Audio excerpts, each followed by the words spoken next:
I'm Jim Collison and live from the Gallup studios here in Omaha, Nebraska, as well as our office in Sydney, Australia. This is Gallup's Called to Coach, recorded on November 12th or 13th, 2018.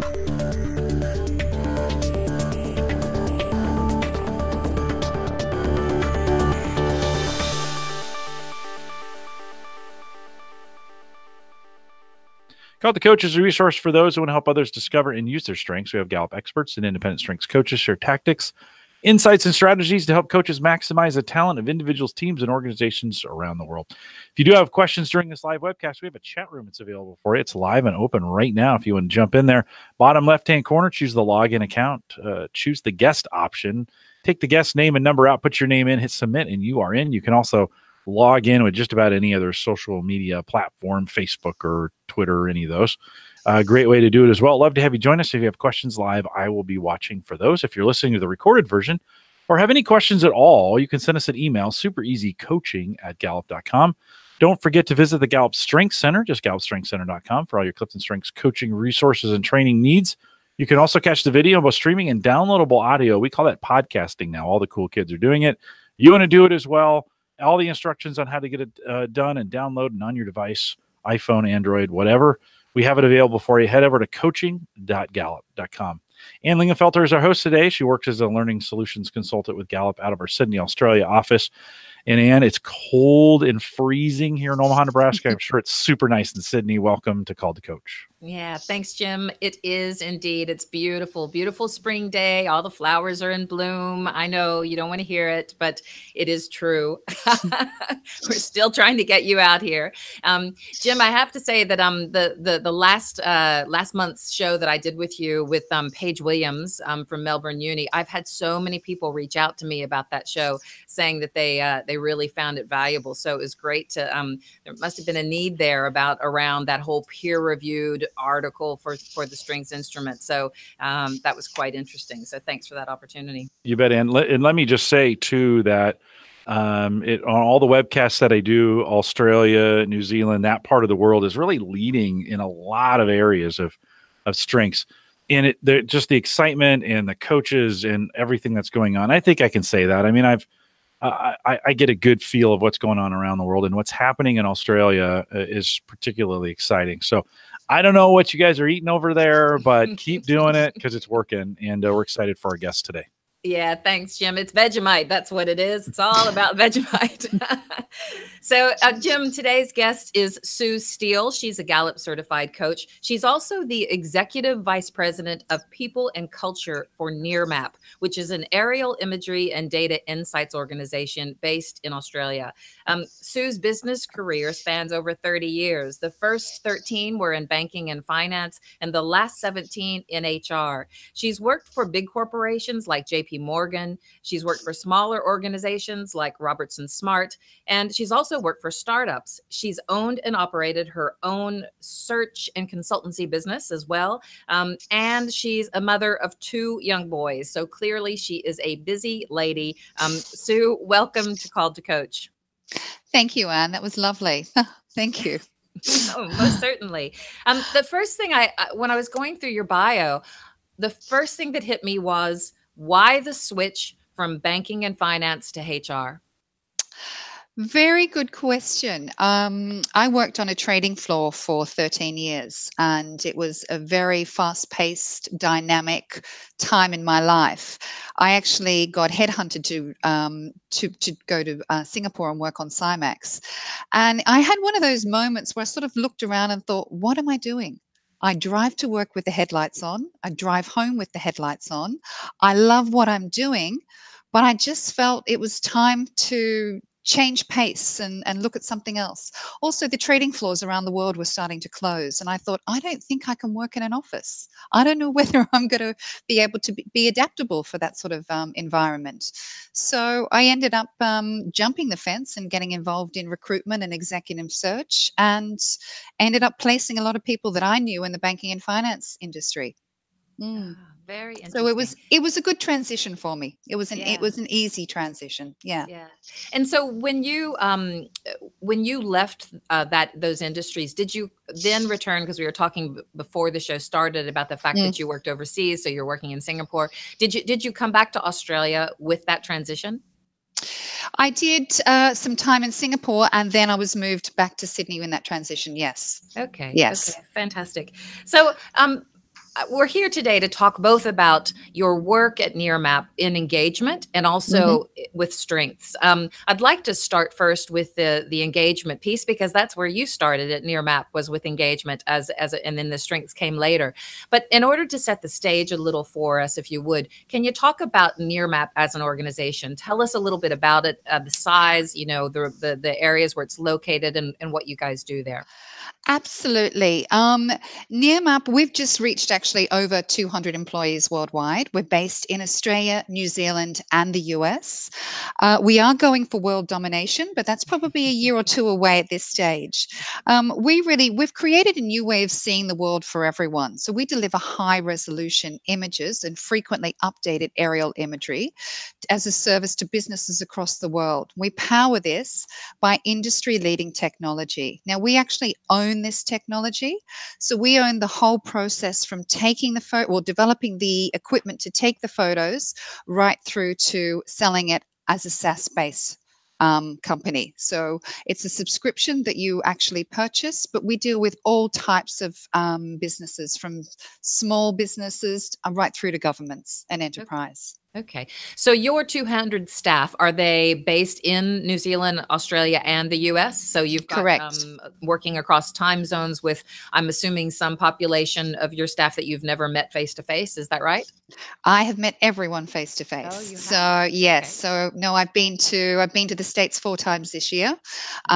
We work very closely with all of our staff. Yeah. Okay. Okay. Yeah. So tell me how you got on the journey of engagement with Gallup and using the Q12. How did that start for you at Nearmap? I joined Nearmap 2 years ago, and one thing I noticed when I joined was, being a small business, being very entrepreneurial, being a startup business, we had a lot of staff that joined in one role but ended up pivoting and doing something else for the business. So we needed to make sure that we put the right foundations in place to actually support our staff. We'd done engagement surveys before, and when I had a look at them, and there was like 68, 69 questions long, and nothing was really done with a lot of the work, I realized that we needed to find something that was short, sharp, got straight to the point, that we could analyze the workings of, and that we could actually put something in play from it.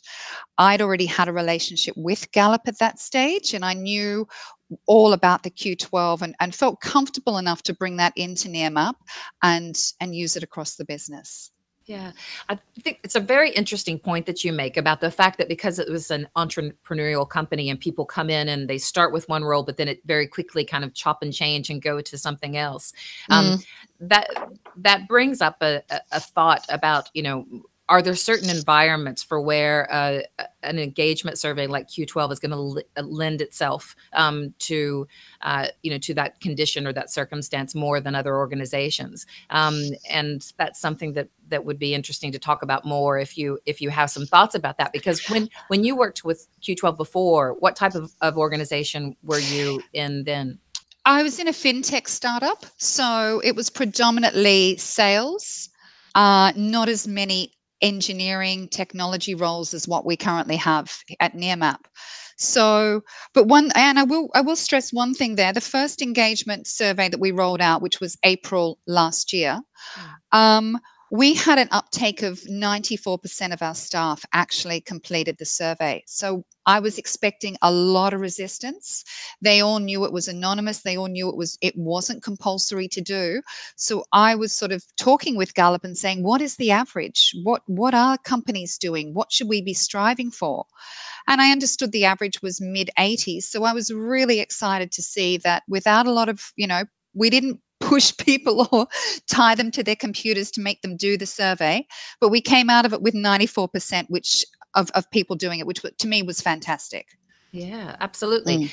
Was there something that you did to encourage? I mean, obviously you said that you didn't tie them to their computers. So what did you do to encourage We them? did remind them. We did remind them that that we wanted them to complete. We also at Nearmap we provide all food for everyone, so breakfast, lunch, snacks, and everything. There could have potentially been a little bit of gossip around the office that I was going to stop feeding them unless they took the survey, or that I could potentially lock the bar fridges. But I'm not going to own up to any of that. So yes. But I have incredible staff, and we sort of did go around and talk to everyone and say, hey, have you done the survey? Would you mind doing the survey? Without trying to be too pushy to everyone. Yeah. Yeah. So tell me about the process. You rolled it out. I guess you were in field for a couple of weeks. You did some sort of pre-communication around it. Maybe tell me a little bit about what that looked like. Absolutely. I actually got a couple of the Gallup people to come in and talk to the executive team. So to really run us through the exec team, sorry, and the managers, really run us through what were we doing, why were we doing this, and what were we looking for? What does success look like for us out of this? So Alan actually at Gallup came over and he presented extremely well, and we got a lot of buy-in from the team. We also spoke about how important the action plans are from the survey. So I really look at the engagement survey as a health check on where the company is right now. But what we really like to grow with all of our managers, and we have 40 managers across the business, is really sitting down and working on what is your action plan going to look like? What is the 1 or 2 questions that you're going to work on? And as we go from one survey to the next, I like to show our managers, this is where you scored last time on this question. Now, this is the question that you worked on with your team. Look at where you've gone just on that one question.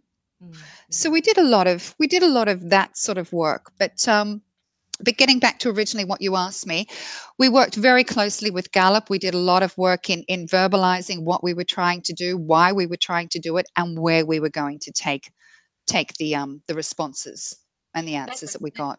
That's excellent. We wish all of our clients would have the ability to do that from a budget perspective and everything else, time, resources, and all of that.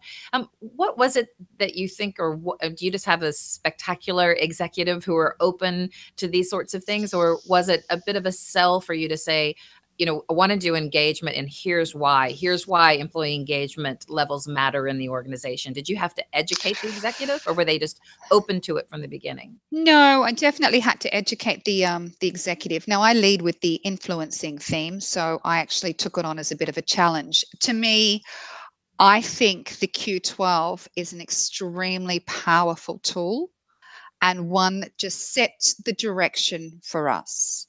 As I said before, we were a startup. We had people running all over the place. We had people that weren't even doing what was written on their job description first off.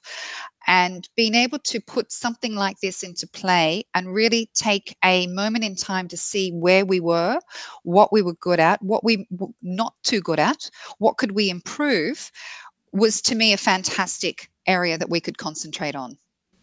Yeah, absolutely. So once you ran the survey, got your results, then what happened? What was the next step for you? We sat there and we analyzed the results, and we didn't do too well. I will be honest, we did not do too well. We came out of it with the score where we sort of looked at it and went, oh. So then we sort of spent a bit of time with the Gallup representatives, and they walked us through and said, okay, well, this is where you've sat with this question. What does that mean? This is where you sit with this question. What does that mean?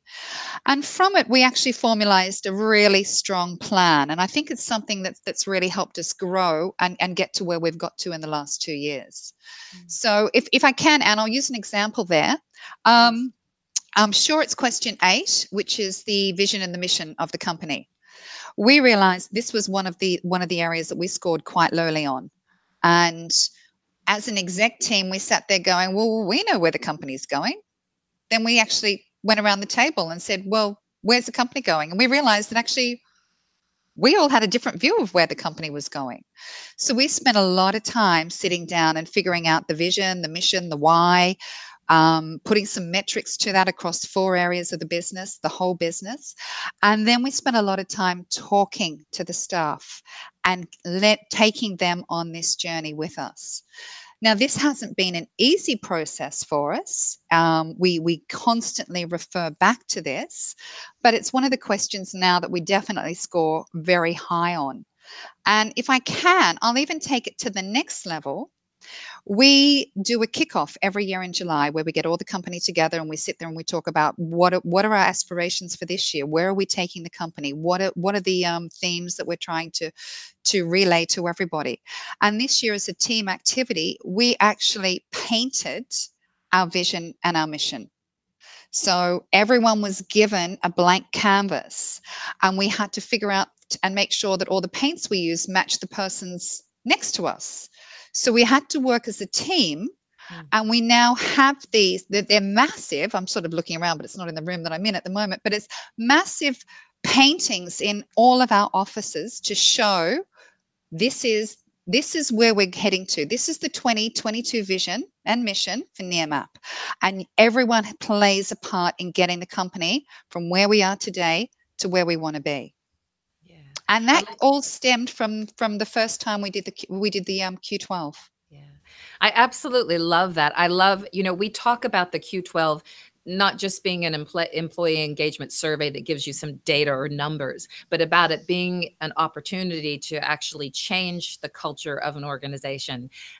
So many people that look at it as just a survey, and they don't do those next steps, which is clearly what you've done that has impacted the culture entirely. And I remember when we were talking about the mission and purpose item prior to the show, we were talking about, not only did it mean that everyone had to make sure you had clarity and uniformity about what that mission and purpose looked like, but also it created an opportunity for individuals to think about how their job contributed to that, and how their job linked to that mission and purpose as well. Absolutely. And we did that through 2 other ways. One was looking at question 1, I know what's expected of me at work. And this is where we realized job descriptions. Hang on a minute. What I'm doing at work is not what I'm supposed to be doing. So we sat there with every single staff member and we've rewritten their job description. They understand when they walk through the door in the morning, what is expected of them. So that was a big chunk of work, but something that I think has been incredibly rewarding to all of our staff. And the other one that we really looked at was the metrics of the business. What are your KPIs? What are your goals for the next quarter, next 6 months, next year? And how does what you walk in here every day to do help us get to our mission and our vision, help us hit the metrics for our 2022? I think I take a lot of pride when I say every single person at Nearmap is KPI'd to our 2022 metrics. So the role that you're playing at this company, what you do today and how that helps us get to where we want to get to. Yeah, that's excellent. That's excellent. We, during some of our coaching, when we're coaching within organizations around strengths and engagement, one of the things that we often do is have people look at their Outlook diary and see how they're, if they're forensically looking at the last 3 months of their Outlook diary, how much does that relate to their job description, their vision, where they're trying to get, so they can start to see, are they really, really connecting those dots? But not a lot of people, I think, take such a forensic approach. So that's, that's excellent. Another thing that I recall from our conversation was, you mentioned about the impact on the whole business of the verbatim question and the ability to have that verbatim question in, and how that created change in the culture. Can you talk a little bit about that? Absolutely, Anne. One of the questions that we added was a verbatim question. And the question actually is, if you were CEO for a day, what is the one thing you would change? Now, we've run this survey 4 times. We run it every 6 months. The first 2 times of running this survey, I must admit, we got some pretty quirky, funny ideas through, a couple of silly ones, but some with a lot of depth and a lot of meaning for the people that had filled this in. What we've actually done with that question since is, every time we run the survey, the CEO actually responds to every single response. So I think in this last survey that we just did, which was October this year, we had 90 responses come in for that question. The CEO and I sit there, we put them into groups, and he actually takes the time to respond to absolutely everyone. We then make that available for all staff to view. So, and we've already acted on one. One of the responses we had was, can we have we run a lot of stand-ups within the organization. Every second week we do a different stand-up, and that's company wide. And one of the questions was, we would like to have the opportunity for the execs to stand at the front of the room, and we want to throw any question we like at them. So we said, okay, fine, let's do it. So we stood up. Actually, it was last Thursday. We stood at the front of the room and we let staff throw away what do you want to know? Tell us what you want to know. We're very big on transparency across Nearmap, and it's actually one of our core values, which is tell it. Yeah. So what do you want to know? We have an open door policy as well with the executive team, especially with Rob Newman, our CEO. And again, this is all information that stemmed from the Q12 and from the additional questions that we've thrown in. And what I liked about what you pointed out is that once you said that initially some of the verbatims were kind of silly or not that helpful, right? Mm-hmm. But that once your CEO started responding, once you guys started standing up and having this very transparent, open dialogue between yourselves and the rest of the staff, suddenly the responses on the verbatims started being really useful and really helpful and really innovative, right? And that the responses that you were getting coming through there was valued, which shows that people started taking it seriously because you guys were absolutely. Absolutely, Anne. Another suggestion, and I am giving you very granular ones at the moment. Love it. Was we want a suggestion box. We want to be able to give you some anonymous feedback where we're not judged. And I went, fine. So we've actually got a couple of those around the office, and anyone can put something in that anytime they like. And we make sure that we respond to those. So again, tell us what you want. We're here. We're really striving for a high performance, strength-based culture across the business. Yeah. So any way that we can empower our staff to succeed, we're here to do that. Yeah, brilliant. And that's a perfect transition to start talking about why strengths and why you decided on the heels of your employee engagement initiative to bring strengths in. But there's one point I do want to make before we move on. You mentioned that you do the Q12 4 times a year. So, or sorry, you said that you do it twice a year, every 6 months. Can you tell me why you decided that rhythm? Absolutely. There's a couple of reasons why we've decided that. We decided that once a year wasn't enough for us to do a pulse check on where we were. We're a growing organization, so we're constantly out there looking for fantastic talent, and we wanted to make sure we could keep our finger on the pulse for how that was going. Every 6 months, we do the engagement survey. Then in the other 3 months, so every other 6 months, we do a manager and self-assessment.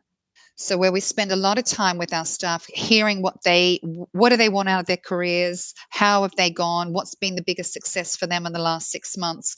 So we spend a lot of time with the managers sitting down with the staff and really looking at career aspirations, where you are in your career right now, what else do I need from you, from both sides, from the manager as well as the employee side. So running that every 6 months as well, we're sort of spreading it out. We don't want to inundate everyone with too much in one quarter.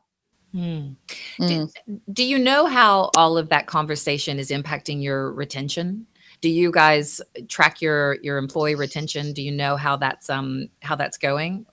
Yes, we do. We track our employee retention, and we're happy with the figures that are coming out. Yeah. Really happy. Yeah, excellent. Fantastic. So let's shift to strengths. So you're already doing one initiative with Gallup, and it sounds like there's a lot happening in that space. Why do you feel capable to have the capacity to do something else, and what is the big why for it? What was why did it strike you and you say, yep, this is where I see we could implement this and where it will move the needle for us at Nearmap? In my eyes, we had a great opportunity. We were already partnering with Gallup. We were seeing, as I said, that first survey we did, we learned a lot. We learned a lot about ourselves and where we needed to take the business. Speaking with Gallup and seeing the strengths, I thought that combined with the Q12, I think is really going to push our business to be where we need it to be, being a high performance culture and really stressing, we have a saying at Nearmap, Nearmap time. You think you've been here a week. You've actually only been here a day. We move really, really quickly. So it was just another tool that I saw that I had the opportunity to present to the executive team and to get the buy-in from the CEO and the exec team, and to really see if we could empower the exec team to take this tool on the journey with the Q12. I really saw Nearmap as a blank canvas, and I had an opportunity to take it to that next level. So with the help of Gallup, I went off and did the coaching course.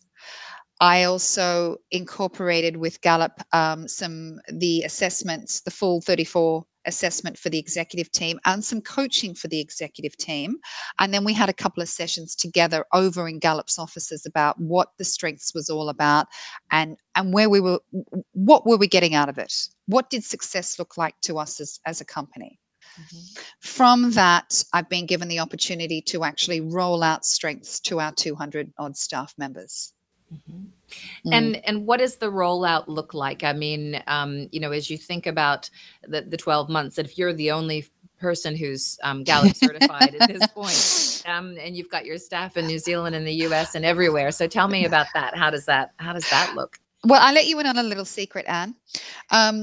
Earlier this year, it was February, March, I thought I'm going to roll out strengths to the US staff because there's only 50 of them. And if it doesn't work, I can quickly fly back to Australia and it'll all be good. No one needs to know anything.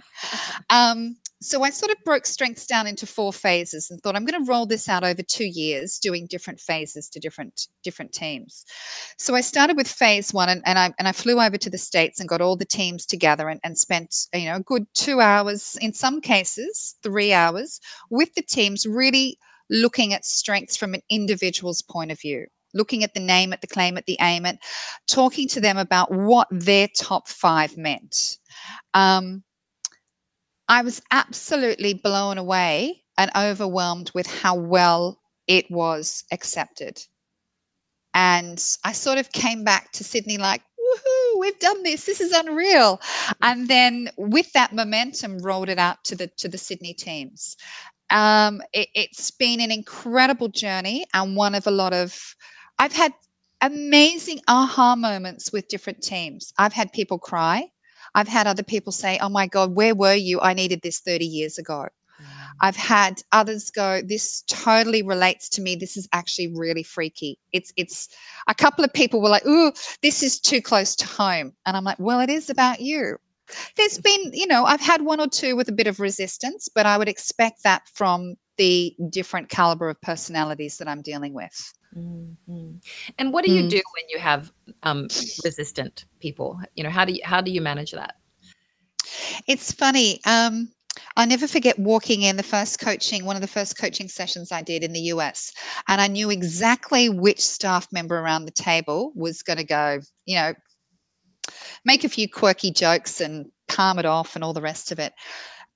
And when I was talking before about some of the sessions went for 2 hours and some went for 3, this ended up being a 3-hour session because this guy was like, he just couldn't wrap his head around it. He was so blown away with what he was learning about himself that he wanted to know more. He kept asking questions. His team were like looking at him thinking, you were the big skeptic going into this meeting and now look at you. Yeah. So I've had a lot of those moments where a couple of them actually said to me, you know what worked really well? You didn't do a hard sell on us. And I said, strengths is not about doing a hard sell. It's about you learning who you are. I don't have to sell you anything. That's not what this is about. Yeah. And I think until they realized what it was about and what they were learning about themselves, that's where they had that mindset change. Yes, right. So we'll go on to the other phases shortly, but still thinking back to the first phase when they're doing the name, claim, and aim. If you went to the US and you introduced them to it, then did you find that there were people there who sort of just, it really resonated with them, and so they have been driving it forward organically there now that you're back here? How does it maintain its momentum there? I actually brought a couple of things along with me to show you. I'm not sure whether you'd be able to see this. One thing is we went in with our tents. Yeah, good. And our tents have all of our top 5 on them. Yes. Now, these they started using in meetings where people would put these down. See, there you go. You've got yours as well. But we use these going into meetings so people could get a better understanding of each other. Another thing we rolled out was we wanted to change how people displayed their strengths. So that's all around the wrong way for you, I'm sure. No, it's cool. It's but perfect. Yeah. But these now go on everyone's desks. So, or anyone who's got an office goes on the window, and we just show the strengths underneath it. We use a internal system called Slack to communicate. So you've got your name plus you've got your top 5 after it. Just a lot of visuals seems to help everyone. The definitions of what those 34 words actually mean are around the office, so people can actually go and have a look and say, okay, hang on, realtor? No, it's relator. Okay, what is that? That one seems to really confuse a lot of people. But giving people the opportunity, it's all here. If you want to have a look at it, look at it. If you don't want to have a look at it, don't look at it. I had a lot of people, again, as I said before, I go to the US quite a bit, and I let them know when I'm coming. And does anyone want someone on time? Anyone want to know a little bit more about strengths or anything? And they book time and say, I want you to go over this and this and this with me, which I've done numerous times. And I've even had a couple of our staff that said, you only gave me the top 5, so I went out and bought the rest of the report because I want to know all of it about myself. I don't want to just know the top 5. Yeah. So that's been a bit of a, okay, there you go. Now, what have you learned? So we have those. Tell me about this. And what does this mean down here? So it's great to see the passion that's come out of it. Yeah. And if you haven't seen the new full 34 report, it's absolutely amazing. Have you seen it yet? Yes, I have. I think it's wonderful. Yeah, it definitely is. We're getting a lot of very positive response to that. So that's great. So, so then what would, you talked about phase 1. Then tell me about where you went from that, or what your thoughts were after that. You said 4 phases.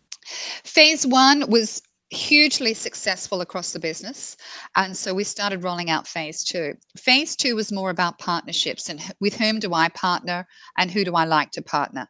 So it was primarily getting again the teams back together and really looking at, well, I always go to you because of this reason, or I always come to me because of I think this of you.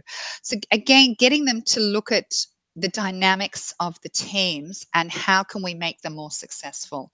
We also incorporated a bit of the action planning in this as well. So I sort of skewed the 2 together and brought a lot of the action planning into phase 2 to help the teams bond over something.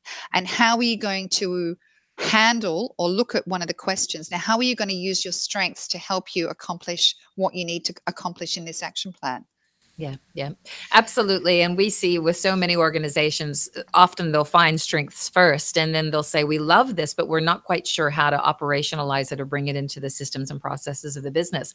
And Q12 is a perfect way to do that because, of course, Q3 is I have the opportunity to do what I do best every day, which obviously is a strengths-based question. And others as well have elements of strengths in them for sure. You know, sometimes, if you're wondering if you have the materials and equipment you need to get the job done, sometimes that's a strengths question. Do we need influencers here? Do we need executors here? Do we need relationship builders here?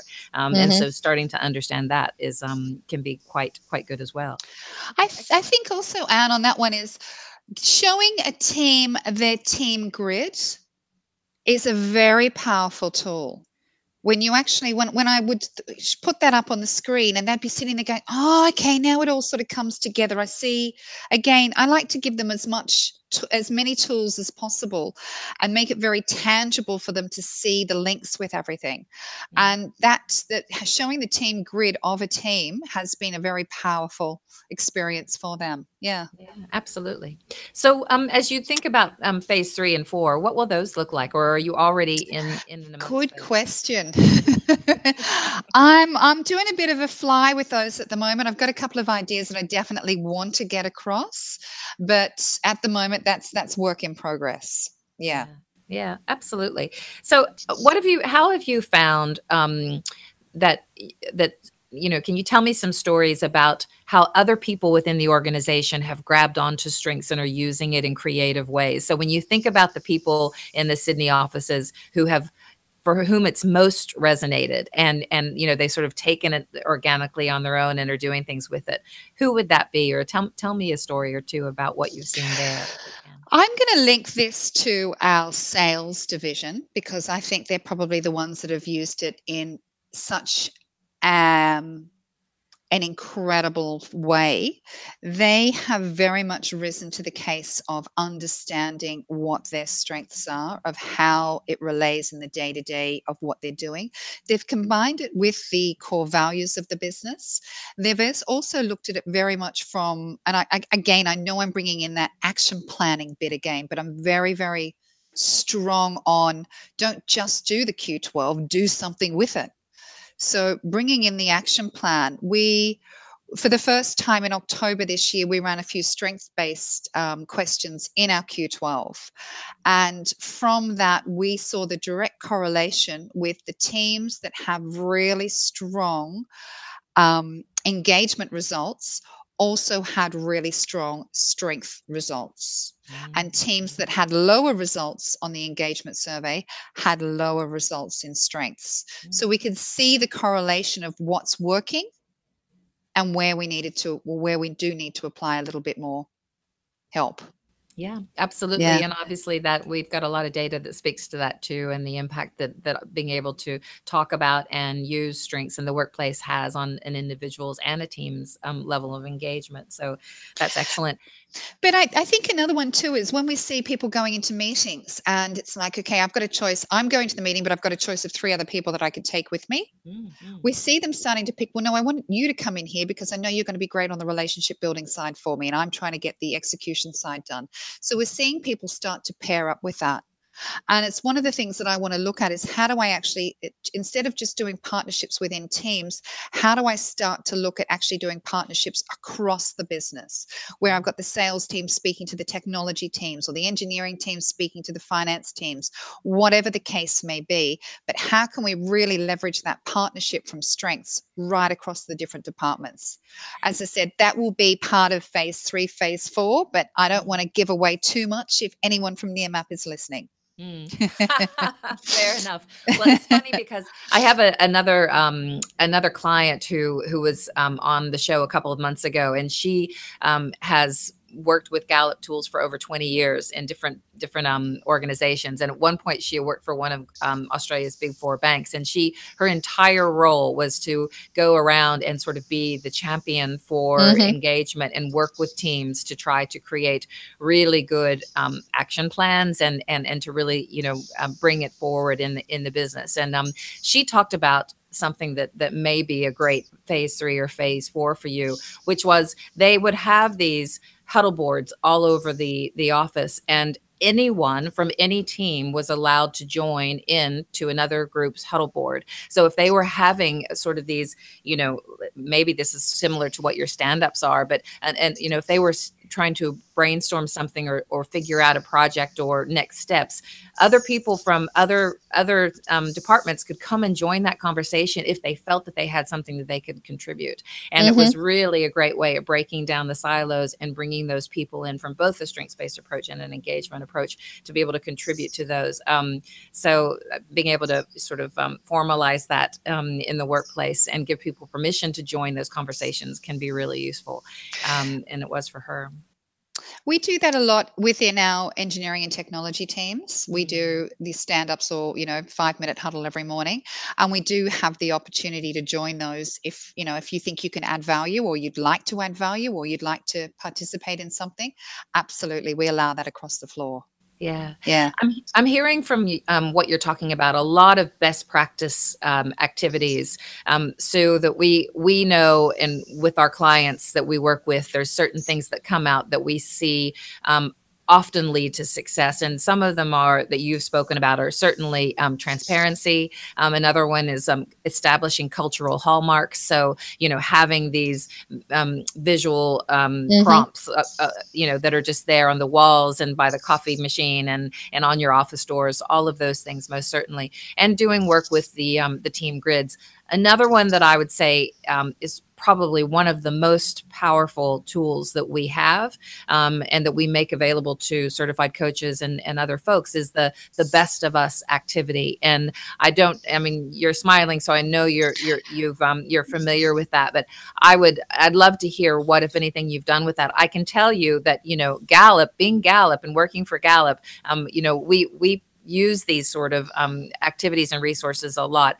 And that activity consistently is one of the most fruitful ones that we find for our team, because it allows people to say when they are at their best, when they are at their worst, what conditions lead to those circumstances, right? And also what they can be counted on to give the team or the partnership, and the client, and what they need from those around them in order to be succeeding. And often people will say to me, when you're talking about strengths, what happens when the context of changes for those strengths? So when someone has their top 5, but they move from circumstance to circumstance to circumstance, do their strengths change? How do you know if they are if the conditions are perfect for them to thrive? And I think being able to talk about that, what the context is for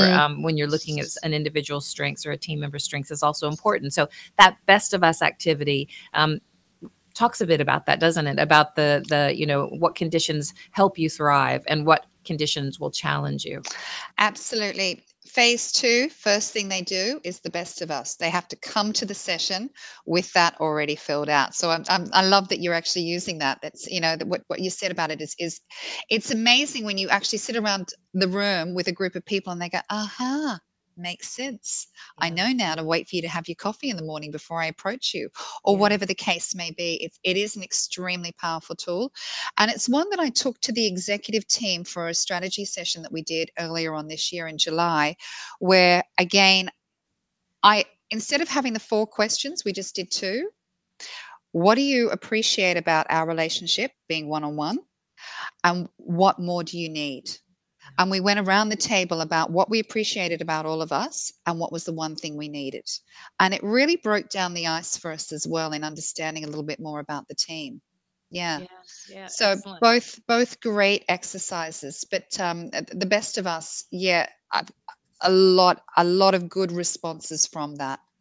I think that the best of us is something that can be applied to any group, whether it's a family or a team at work or a sports team or what have you. I think it can be quite useful. And on that note, I'd love to hear, sort of outside of the office, in your personal life. Yeah. Have you brought this strengths conversation into your family at home, with your 2 young boys, or any of that? Has this been something? Absolutely. Both my sons have done the CliftonStrengths Explorer. And I must admit, my eldest, who's 13, I just let him go ahead and do the test and get the result. My youngest, who is 11, I actually sat next to him while he was taking the test because I was unsure whether he'd know the meaning of all of the words. And the insights I received as a parent by just sitting and watching him click whatever it was he clicked. I mean, for me, I'll give you an example. I'm a very competitive person, very. And it was interesting watching him answer the questions on competition because he goes, no, Mum, I don't care whether I win or lose.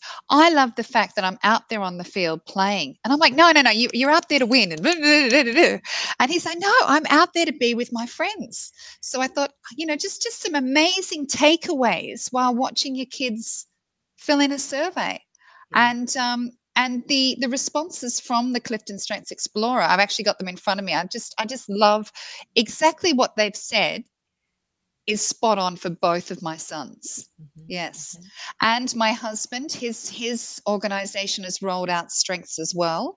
So he's been through quite a few different strength presentations at work. And poor fella, I actually coach him. So I get him into a situation where I'm like, come on, you're going to be one of my, I'm going to coach you. You're going to be the coachee. Here we go. So it's actually, we've learned a lot about each other from knowing what our top 34 is. And we understand how we gel, why we gel so well, and the areas where we think, okay, I'll give you just a little bit of room. Yeah. Absolutely. It really is relational shorthand, and it's amazing. So many folks have talked about, how it's helped them in their own relationships at home, and with their children as well. So so glad to hear that the It's a Strengths Explorer has been powerful good for you. tool. Yeah. Absolutely. Yeah, excellent. So Jim, I'll turn to you and see if we've got any questions from the chat room or any questions from yourself for Sue. Yeah, I've got one. Going back to some of the Q12 work that you were doing, Mike McDonald and I have spent the last 6 months talking about Q12, and I made a series for coaches if they're interested in that as well. But do you find, as you were deploying that, we deploy that, or I deploy that with college students oftentimes that we're teaching them elements of engagement and kind of what it means. Did you find on any of your teams, sometimes we find teams, you said you looked at your reports and, it's like, oh, we didn't do so well. We find some teams artificially inflate those numbers a little bit by by pencil whipping it, right? Giving it all fives just so they don't have to have the discussions, or seemingly so. I'm always on to them, so they can't even get away with it at that point. But did you find any teams where they just did really, really well, but it wasn't necessarily a true indication of how they were feeling? Isn't it funny? We always suspect, don't we? When you see a team that's done extremely well, you go in and think, okay, what's going on here? There's something's not right. Yeah. We have 2 managers that are that they score so high, incredibly high across it. And I've sat with their teams and thrown them a few curly questions. And what it actually comes down to is that these teams just get along so well, respect each other and their managers so much that they're not faking those responses. So it's lovely to see. But what's so great is that you had a conversation. Like, you didn't just let that go, right? I think sometimes we maybe tend to like, oh, they're good to go. And they're in the same process. Yeah, I think it's good to be suspicious and good to ask those questions, good or bad, right? I think it's the power in it is not the score; it's the conversations in which the score, that are allowed to happen around. Absolutely, Jim. And I think that's what I was saying before. We use it as a health check on the business, but we don't stop there. You've got to do your action plans. You've got to take it that step further. You've got to work on something as a team and make sure that you have the capacity to fill that. Did you find across the board you might have some silos of teams? In other words, maybe a sales versus a IT, where you see a difference in scores, but that's consistent across the division? Where sales may score a little bit higher or a little bit lower than IT, just because of the nature of their job, or maybe the nature at which they approach their job. Did you see any trends like that? I saw trends with these different sales departments all wanting to be better than the other, but that was really led by the managers, which you would expect. Yeah. Across the other side, looking more from the engineering and the technology point of view, no, they're very, very clear on who they are and what they expect from their team. So I haven't seen it's very much, this is our team. We're going to concentrate on our team, and we're going to deliver the results that we think are right. One of the big things with us, if I can, Jim, just jump back for a second. A year ago, we were in a office block that was listed to be demolished in Sydney. And the company, Nearmap, was spread over 4 different floors. So we sort of had level 6, which was technology, level 4, which was sales, level 2, which was engineering. And the rest of us were stuck on another level. We've moved to Barangaroo and we're all on one level now. So we've got all of our staff spread across one level. And the dynamics that has brought to the table has been amazing, that everyone can speak to. If you need someone, you don't have to wait for a lift to go up and down. You just go over and speak to them at their desk or everything. Everyone's on a level playing field. And I think that's opened it up a lot. But I mean, I was delivering the Gallup engagement results in October, and I throw in who's more engaged, males or females. We do it on gender, we do it on generations, we do it on tenure. We do it. We take a lot of different data cuts in, but we turn it into a bit of a competition. As I said before, competition, love it.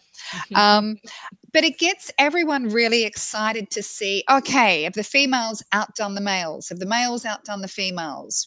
Which generation? And it was really funny. It sort of came out that one of the best generations was the elder males in the business.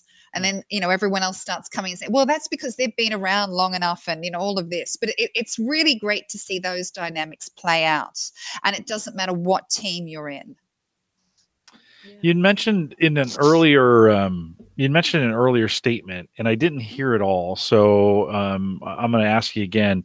You said, I think when you were bringing strengths to the American team, you said something like, I don't have to sell this to you, right? You don't have to buy this. It's not right. Could you flesh that out a little bit more for me? Because I think sometimes we think we approach this in almost in a begging kind of way, like please, or we some people get really suspicious around the weird, we get excited about the words. And can you flesh that out a little bit for me? Absolutely. I've made everyone sit there and take an assessment. They've got some form of result in front of them that they don't really understand how to read. Then they understand that they're having a 2-hour session with me, which is cutting into their day. And then I have to stand there and talk to them about something that when they first walk in the door, they may not be that interested in. And the power of sitting there and understanding a little bit more about yourself and looking at yourself with a different lens, from hearing how other people around the table interact with you and have seen these qualities in you, is very, very powerful and very, very dynamic for the teams. And what I was saying to Anne before was, I've walked out of those sessions where I don't think I walked out of any of them without people coming up to me saying, thank you so much. That was so insightful. It was a gentleman who came up to me and said, that really resonated with me. And I think the main reason was you weren't trying to sell me anything. You weren't trying to shove anything down my throat. They were his words, actually. And I said, well, it's not about that. This is all about you. If you don't want to learn about you, that's totally up to you. But the company, Nearmap, is giving you the opportunity to learn something a little bit more about yourself. And how are you going to put that into play, not only from a work environment, but from your own personal environment? You've just learned something new about yourself. How do you want to use that? No, I think that's powerful. It takes the responsibility off of you and puts it back on them where it really belongs, in saying, your development is really about you and it's driven by you. And I'm not here to tell you a bunch of things. We're here to discover some things about you based on the conversation that we get to have around this. One more question for me. When I go out to college campuses and I teach strengths discovery, I've started doing this experiment where I've started offering one-on-one coaching for anybody who wants it, and limit the number of slots. So I'll say, today I have 6 sessions available for you, 3 hours, 30 minutes each, for anybody who wants to come in and talk about this. And they always fill. They don't always overfill, but they always fill. Have you, in the work, when you offer the coaching to them, what kind of response do you get? What kind of responses do you see? Is it always kind of volunteer, or are they required to do it? How does that work for you? When I open up some spots, when I'm going to be in, again, I was referring to the US in that one. When I open up the spots to the US and say, I've got some time free, if you'd like to come and have a chat, what do you want to talk about? Do you want to talk at strengths based, or what have you got? They fill. And a lot of the time it has been because they've wanted to speak to me about strengths. Now, it could be because I'm not there on a day-to-day basis to talk to them about it, like I am with the Sydney team. The Sydney team know they can come and speak to me at any time and run me through, well, hang on, this strengths bit here I wasn't sure of, or whatever the question may be. Being only in the US 4 times a year for 2 weeks at a stint, so 8 weeks of the year, they want to sort of get as much as they can. But then saying that, we also, if they reach out to me at whatever time it is and want to have a chat with me or have a session with me, I always accommodate those as well. To me, I go back to what I said before, Nearmap, we're all about we're all about developing a high-performance, strength-based culture. We're here to make sure that our staff grow and grow in the capacity that they want to grow. We expect a lot from them. We give them fantastic opportunities to do so, but it's up to you whether you take those or not. Yeah. No, Yeah. we in our experiments that we did, we tracked those students who we gave the coaching sessions to, and then we can't, because of the Q12 and its anonymous nature, you can't necessarily go back to that person. But we went back to those teams, and the teams that had those people that had asked for the coaching had significantly higher. higher. Yep. Yeah. I've actually done that as well. And the other thing too is some of the notes that I've done with them from a year ago, I actually sit down and say to them, okay, let's go over what the notes were from a year ago. Yeah. And they're like, oh my God, did I really say that? Look what I've done since then. And we put it all into play for them. Yeah. Yeah, it's crazy how that works. Yeah. And we can even see with some of with the college students, we can see in the early Q12 results, we take it in the beginning of the semester and then again at the end. And we can kind of predict by some of the questions. Committed to quality would be one of those. That committed to quality question actually determines in a lot of ways how their grade is going to come out. If the team is feeling good about their quality early on, they'll do better. If they're not, they'll do worse. Now, take that to the workplace. If you have teams that don't feel like their coworkers are committed to quality, the production, whatever that's going to be, whether it's code or manufacturing or legal work or whatever, is going to be significantly lower. Your business outputs are going to be lower. Correct. Yeah. It's crazy the way that works. And I couldn't say that until, I've administered like 8 or 9 of these things. And then you're like, hey, God, I guess the numbers do work. So it's pretty cool. And I'll throw it back to you. It's just always great. We see all this data and all these stats and all these impact reports that Gallup talks about, but when you experience it yourself in your own organization, it's always great, just to see that, yep, this is in fact what's happening. So I guess as we wind it up, Sue, what did I miss? Is there something that you think is really important to talk about or to mention that I didn't ask? I think the main point that I really would like to get across is, and I know I've said it a couple of times, the Q12 is a health check. It's giving you a moment in time of where your organization is. It's what you do with that information that is going to take you to the next level. If you're prepared to, it's like anything, if you're prepared to put the hard yards in and you're prepared to spend some time working on it, you can achieve phenomenal results. We're living and breathing it here at Nearmap. It's exactly what we've done. So I think that's probably the big bit for me to get across and make sure that I have got that across.